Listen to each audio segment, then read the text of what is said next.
జిల్లా స్థాయిలో చిత్తూరు పట్టణంలో నిర్వహించిన యువత పౌరు కార్యక్రమానికి పొంగునూరు నియోజకవర్గం MLA YSR Congress Party regional coordinator Peddireddy Ramachandra Reddy పాల్గొన్నారు. స్వగ్రామం నుండి తిరుపతిలో బయలుదేరే ముందు 15వ సంవత్సరంలోకి వైఎస్ఆర్ కాంగ్రెస్ పార్టీ అడుగుపెడుతున్న సందర్భంగా వైఎస్ రాజశేఖర రెడ్డి విగ్రహానికి పూలమాలలేసి అక్కడి నుండి బయలుదేరి చిత్తూరు పట్టణంలో నిర్వహించిన యువత పౌరు కార్యక్రమంలో పాల్గొని కలెక్టరేట్లో కలెక్టర్కి వినతి పత్రం సమర్పించిన తర్వాత విలేకరులతో మాట్లాడారు.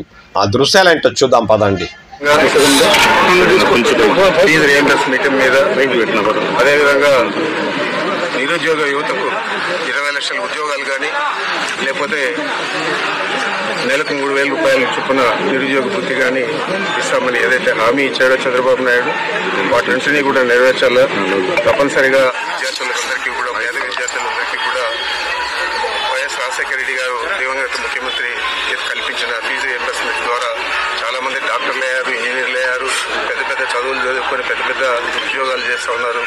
మరి దాన్ని 93% పెంచి 93% విద్యార్థులకు ప్రైవేటు కాలేజెస్లో కానీ మరి ప్రభుత్వ కళాశాలల్లో కానీ మొత్తం 93% విద్యార్థులకు ఉచితంగా ఫీజు రియంబర్స్మెంట్ ఇచ్చి వారు చదువుకునేదానికి జగనన్న విద్యా దీవెన, జగనన్న వసతి దీవెన ద్వారా మరి అనేక రకాల 5 సంవత్సరాల్లో సేవలు అందించడం జరిగింది.